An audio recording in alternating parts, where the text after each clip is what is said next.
Good morning student, good afternoon, good evening. सभी का अर्थशास्त्र क्लासेस में स्वागत है। आज हम चैप्टर नंबर 11 पूर्ण प्रतियोगिता बाजार परफेक्ट कंपटीशन मार्केट का पार्ट 4 आपके पास लेकर आए हैं। उम्मीद करते हैं लास्ट की जो 3 पार्ट्स हैं चैप्टर 11 को जो हमने पढ़ाया या उसके बारे में जो हमने स्टडी की समझ में आया होगा। डायग्राम्स के द्वारा हमने कुछ मार्केट के ऊपर चर्चा की थी। आज हम यहाँ पर जो हमारे चैप्टर का जो नेम है परफेक्ट कंपटीशन मार्केट, उसी टॉपिक पर हम डिस्कस करेंगे कि पूर्ण प्रतियोगिता बाजार की डेफिनेशन क्या है, उसकी परिभाषा पढ़ेंगे, उसकी कुछ विशेषताओं की पर चर्चा करेंगे और यहाँ तक कि हम यह भी आज डिस्कस करेंगे कि वास्तव में इस मार्केट के अंदर जो प्राइस का डिसाइड होता है वो किस प्रकार होता है, या ये कह सकते हैं कीमत का निर्धारण कौन करता है। तो दोस्तों, आज के टॉपिक के रूप में जो मैंने अभी आपको समझाया, आपको बताया, उसमें इसकी विशेषताएं और बाजार की परिभाषा और प्रतियोगिता पर उद्योग कीमत का निर्धारण किस प्रकार होता है, पार्ट 4 हम आपके पास लेकर आए हैं। तो मैं अरविंद जारवाल अर्थशास्त्र क्लासेस की ओर से स्टार्ट करते हैं पूर्ण प्रतियोगिता बाजार की डेफिनेशन। सबसे पहले दोस्तों, पूर्ण प्रतियोगिता बाजार है क्या, परफेक्ट कंपटीशन मार्केट क्या है। परफेक्ट कंपटीशन मार्केट मीन्स होता है दोस्तों कि ऐसा बाजार जो वास्तव में कंप्लीट रूप में दिखाई देता हो, या फिर जहां पर लगभग बहुत सारी फर्में अपना वर्क कर रही हो, बहुत सारी फर्में अपने प्रोडक्ट को बेच रही हो। इस प्रकार का बाजार लगभग पूर्ण प्रतियोगिता बाजार की श्रेणी में आता है। वैसे ये माना जाता है कि एक काल्पनिक अवधारणा है। कुछ अर्थशास्त्रियों ने इसे काल्पनिक अवधारणा बोला है या ऐसा बाजार दिखाई नहीं देता। फिर भी इसको हम स्टडी इसलिए करते हैं इस मार्केट में क्योंकि हम ऐसा मार्केट कहीं ना कहीं थोड़ा बहुत देखते जरूर हैं। आसपास की श्रेणी के अंदर हम इस मार्केट को देखते हैं। तो इस बाजार की जो परिभाषा है, उस परिभाषा में ऐसा बाजार जहां पर क्रेता और विक्रेताओं की संख्या, सेलर्स और बायर्स बहुत ज्यादा हो, प्रत्येक विक्रेता को बाजार की पूरी जानकारी हो, या ये कह सकते हैं कि प्रत्येक जो विक्रेता है, जो सामान बेचने वाला है, उसको मार्केट की फुल नॉलेज पाई जाती हो, मार्केट में समरूप वस्तुएं पाई जाती हो, कोई भी एक विक्रेता बाजार मूल्यों को प्रभावित नहीं कर सकता, या कीमतें समान रूप से पाई जाती हो, बाजार में क्रेता और विक्रेताओं का बहिर्गमन स्वतंत्र हो, मतलब कोई भी जो फर्म है, कोई भी जो विक्रेता है, वो प्रॉफिट देखकर मार्केट में एंट्री कर सकता है और लॉस होकर मार्केट को छोड़कर जा सकता है। तो इस प्रकार का बाजार परफेक्ट कंपटीशन मार्केट या पूर्ण प्रतियोगिता बाजार कहलाता है। उम्मीद करता हूं डेफिनेशन आपको समझ में आ रही होगी। सिंपल सी डेफिनेशन है, इसको जरूर याद रख लेना क्योंकि डेफिनेशन से ही हम इसकी विशेषताएं बता सकते हैं। एक एक लाइन में आपको बताऊंगा। क्रेता विक्रेता की संख्या अधिक हो तो ये हमारी विशेषता बन जाती है। बाजार की पूर्ण जानकारी ये विशेषता बन जाती है। समरूप वस्तुएं ये विशेषता बन जाती है। यहां तक कि बाजार में प्रवेश और बहिर्गमन स्वतंत्र होता है, ये विशेषता बन जाती है। तो कहने का अर्थ है कि यहां पर डेफिनेशन ये अपने आप में क्या है, विशेषताएं हैं, फीचर्स हैं।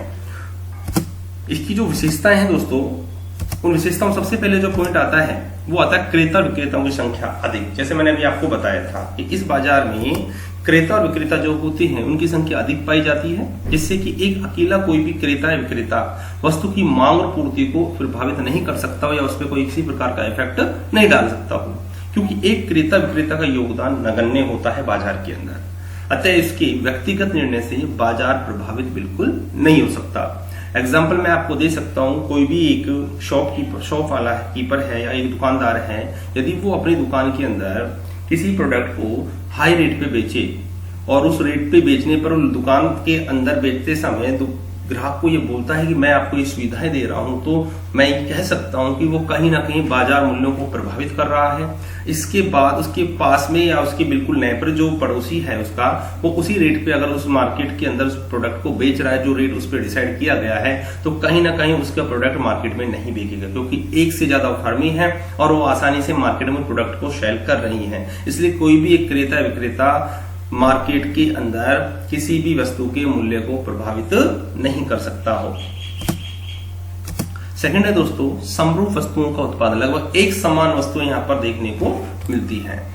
पूर्ण प्रतियोगिता बाजार में उत्पादित सभी वस्तुएं कलर के अकॉर्डिंग, जिसको हम रंग बोलते हैं, रूप के अकॉर्डिंग, आकार, प्रकार, डिजाइन, गुणवत्ता, पैकिंग आदि में लगभग समान पाई जाती है।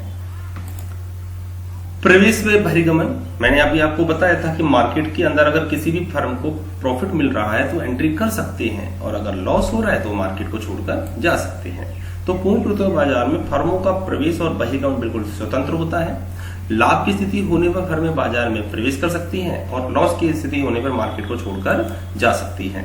एक नोट जरूर याद रखना दोस्तों, अल्पकाल में जो अधिक सामान्य लाभ व दीर्घ काल में सामान्य लाभ प्राप्त होता है पूर्ण प्रतियोगिता बाजार में। याद रखना, अल्पकाल मतलब कम टाइम पीरियड के अंदर परफेक्ट कंपटीशन मार्केट में फर्म को हमेशा प्रॉफिट होता है, लेकिन लॉन्ग टाइम पीरियड के अंदर फर्म को नॉर्मल प्रॉफिट होता है, सामान्य लाभ प्राप्त होता है।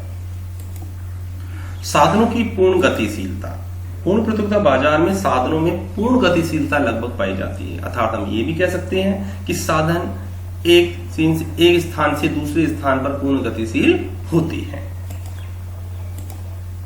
क्रेता और विक्रेताओं को बाजार की पूर्ण जानकारी, सिंपल सी बात है, कोई भी फर्म अगर यहाँ पर एंट्री करेगी तो उसको मार्केट की फुल नॉलेज होगी, तभी वो मार्केट में एंट्री करेगी। प्रत्येक विक्रेता जब मार्केट में एंट्री करता है, उसी प्रकार जो क्रेता होता है तो मार्केट के अंदर जो सामान खरीदने वाला होता है उसे भी बाजार की लगभग पूरी जानकारी होती है। क्रेता और विक्रेताओं को बाजार की लगभग पूरी जानकारी होती है, क्योंकि क्रेता और विक्रेताओं में निकट संपर्क होने से प्रचलित मूल्य की जानकारी होती है। अतः कोई विक्रेता अधिक मूल्य नहीं ले सकता, या कोई भी विक्रेता अपने सामान को हाई रेट पर नहीं बेच सकता है, क्योंकि क्रेता को मार्केट की लगभग जानकारी होती है। फर्म का क्या वर्क होता है? कीमतों का निर्धारण उद्योग धंधे करते हैं। जब भी किसी प्रोडक्ट को बनाया जाता है तो उसकी जो प्राइस है उसको डिसाइड करने का जो काम है वो कौन करता है? उद्योग धंधे करते हैं, इंडस्ट्रीज करती है। फर्म सिर्फ उसको एक्सेप्ट करती है, उसको स्वीकार करती है। अतः फर्म कीमतों को स्वीकार कर जितनी मात्रा में विक्रय कर सकती है, मतलब कहने करती कि फर्म सिर्फ प्राइस के अकॉर्डिंग या प्राइस को एक्सेप्ट कर ही कितनी भी मात्रा, कितनी भी क्वांटिटी के अंदर मार्केट में माल को बेच सकती है, वो किसी प्रकार से प्राइस को इफेक्ट नहीं डाल सकती।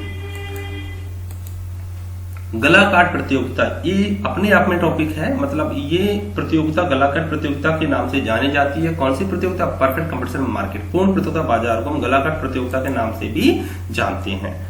ये अपने आप में एक छोटा सा टॉपिक है, इसको जरूर याद रखना, क्योंकि ये वेरी शॉर्ट क्वेश्चन के अंदर पूछा जाता है कि गलाकाट प्रतियोगिता किस मार्केट की पहचान है? वो है पूर्ण प्रतियोगिता बाजार की पहचान है। तो दोस्तों अगला जो हमारा टॉपिक है वो है प्रतियोगिता बाजार जो है उसमें उद्योग और कीमत का निर्धारण। बहुत अच्छा इंटरेस्टिंग टॉपिक है ये। इस साल का बोर्ड एग्जाम में पूछा गया है कि वास्तव में इस बाजार में कीमत का निर्धारण कौन करता है और फर्में कीमतों को कैसे एक्सेप्ट करती है। तो परफेक्ट कंपटीशन मार्केट के अंदर जो कीमत का निर्धारण होता है मांग और पूर्ति की सापेक्ष शक्तियों के द्वारा निर्धारित होती है, मतलब डिमांड के अकॉर्डिंग की प्राइस क्या होती है? डिसाइड होती है। फर्म क्रेता का समूह होता है जो निरंतर कम कीमत पर वस्तुओं को खरीदने के लिए प्रयत्नशील होता है। सिंपल सी बात है, फर्म जिसको हम क्रेता बोलते हैं लगातार वस्तुओं को खरीदने के लिए होता है प्रयत्नशील होता है, कम से कम कीमत पर वो वस्तुओं को खरीदने का प्रयास करता है। कीमत की अधिकतम सीमा सीमांत उपयोगिता होती है। उद्योग होता है वो विक्रेता कहलाता है, वस्तुओं को ऊंची से ऊंची कीमतों पर बेचने को तैयार रहता है, क्योंकि उसको प्रॉफिट की आवश्यकता होती है, वो प्रॉफिट चाहता है। और फर्म को हमेशा प्रॉफिट की आवश्यकता होती है, फर्म भी क्या चाहती है? प्रॉफिट मिलना चाहती है, इसलिए वो कम कीमत पे खरीदने को तैयार होती है, और बेचने वाला भी अधिक कीमत उसको बेचने को तैयार होता है, जिसे न्यूनतम सीमांत लागत कहलाती है। अतः दोनों पक्षों में एक दूसरे के विपरीत हित पाए जाते हैं, मतलब दोनों पक्ष जो होते हैं क्रेता विक्रेता दोनों एक दूसरे की क्या है? अपोजिट होते हैं। अतः जिस बिंदु पर मांग व पूर्ति की सापेक्ष शक्तियां दोनों बराबर होती हैं वहां पर हम कीमत का निर्धारण करते हैं, जहां पर डिमांड सप्लाई दोनों क्या होते हैं? इक्वल होते हैं। तो दोस्तों चलो चलते हैं यहाँ पर एक डायग्राम के द्वारा हम इसको समझाने का प्रयास करते हैं कि वास्तव में कीमत का निर्धारण कहाँ होता है। उससे पहले थोड़ी सी बातें आपको मैं समझा देता हूँ। संपूर्ण बाजार एक ही कीमत प्रचलित रहती है, क्योंकि कंप्लीट मार्केट में प्राइस एक ही पाई जाएगी। एग्जांपल मैं आपको देता हूँ, लक्स साबुन है, चाहे नॉर्थ इंडिया में ले लो चाहे साउथ इंडिया के अंदर ले लो, आपको लगभग प्राइस इक्वल पाई जाती है, ठीक है। और विक्रेताओं को इसी कीमत पर वस्तुओं को क्या करना पड़ता है?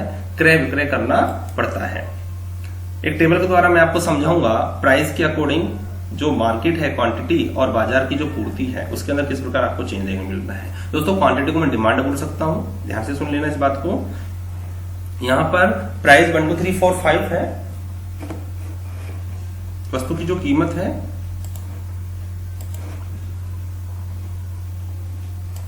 ये डिमांड भी है, ठीक है।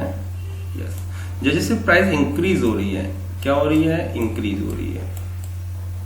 कहीं ना कहीं आपके सामने डिमांड क्या हो रही है, डिक्रीज हो रही है। ठीक है, और सप्लाई जैसे प्राइस इंक्रीज होती है सप्लाई क्या होती है, इंक्रीज होती है। ठीक है, तो ये आपको रूल मालूम होगा लॉ ऑफ डिमांड का, प्राइस इंक्रीज तो डिमांड डिक्रीज, प्राइस डिक्रीज तो डिमांड इंक्रीज। बट सप्लाई के अंदर हम बोल सकते हैं कि प्राइस इंक्रीज तो सप्लाई भी इंक्रीज, प्राइस डिक्रीज तो सप्लाई भी डिक्रीज। ये रूल है लॉ ऑफ सप्लाई का एंड लॉ ऑफ डिमांड का। तो दोस्तों यहां पर एक टेबल के अकॉर्डिंग हम ये डायग्राम आपके सामने लेके आए। ये है उद्योग, ठीक है, इंडस्ट्री जिसको हम बोलते हैं। इंडस्ट्रीज के अंदर दोस्तों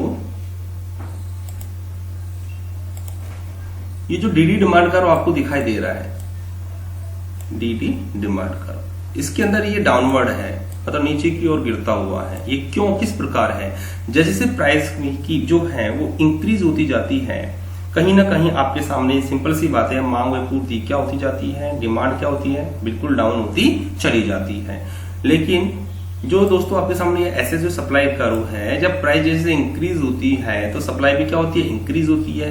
और यहां पर ये एक पॉइंट आता है इक्विलिब्रियम पॉइंट, संतुलन बिंदु, जो ई बिंदु है।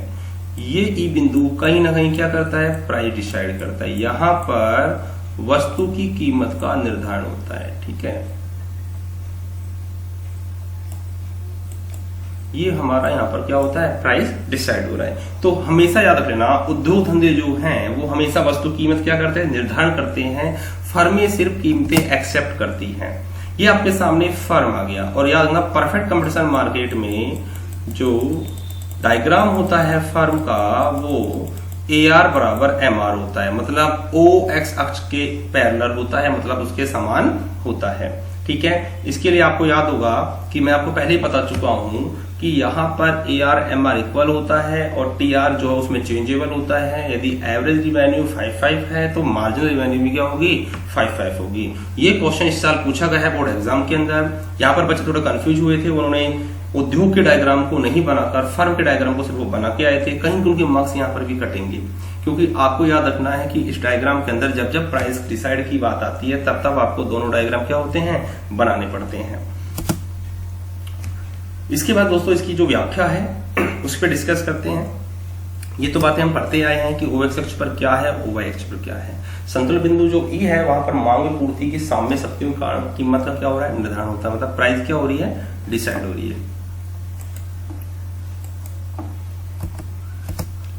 दोस्तों यदि कीमत वस्तु की 2 रुपए होती है तो मांग की जो मात्रा है वो 40 जो यूनिट होती है, और यदि प्राइस पूर्ति मात्रा 20 इकाई है। जैसे जैसे हम प्राइस को, कीमत को हम 4 रुपीज करते हैं तो डिमांड कहीं ना कहीं 20 unit and supply and 40 unit हो जाती है। अतः संतुलन प्राप्त करने के लिए कीमत 3 इकाई पर आना होगा, जहां मांग दोनों लगभग क्या होती है, बराबर होती है। तो हम ये कह सकते हैं यहाँ पर डिमांड और सप्लाई दोनों इक्वल होने के कारण यहाँ पर कीमत का क्या हो जाता है, निर्धारण हो जाता है।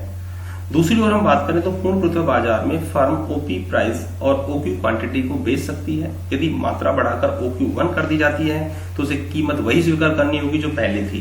अतः फर्म कीमतें स्वीकार करती है, मतलब फर्म सिर्फ प्राइस एक्सेप्ट करती है, और इंडस्ट्रीज क्या करती है, प्राइस डिसाइड करती है। फर्म प्राइस के अकॉर्डिंग कितनी भी क्वांटिटी बढ़ा सकती है गुड्स की या वस्तुओं की जो मात्रा है उसको बढ़ा सकती है, और उद्योग धंधे जो हैं वो लगातार कीमतों में परिवर्तन करते रहते हैं।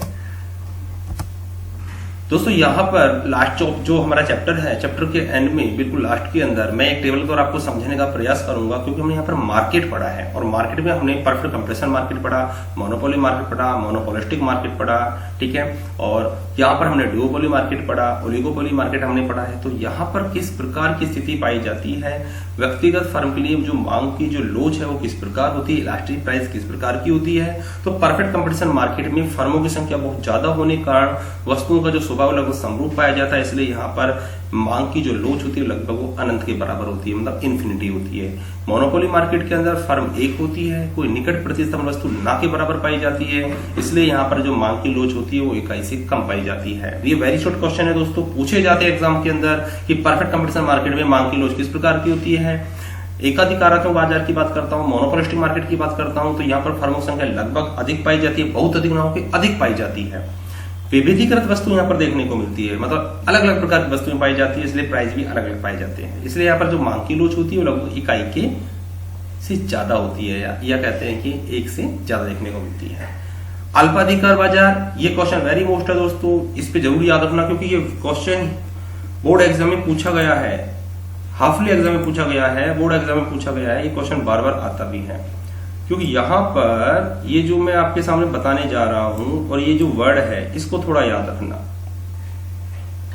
ये रहा विकुंचित स्वरूप या विकुंचित मांग वक्र किस मार्केट का उदाहरण है? विकुंचित मांग वक्र अल्पाधिकार बाजार का एग्जाम्पल है, क्योंकि फर्मों की संख्या कुछ ही होती है, समरूप वस्तुएं या विविधीकृत वस्तुएं पाई जाती हैं, और मांग वक्र कैसा होता है? विकुंचित होता है। याद रखना, इस बाजार का मांग वक्र विकुंचित पाया जाता है। ये क्वेश्चन पूछा हुआ है दोस्तों, तो और मैं आपको पहले ही बता चुका हूं कि विकुंचित मांग वक्र किस प्रकार का होता है। थैंक यू, उम्मीद करता हूं वीडियो पसंद आया होगा। मिलते हैं नेक्स्ट चैप्टर के लिए, 12th चैप्टर अगले वीडियो के अंदर।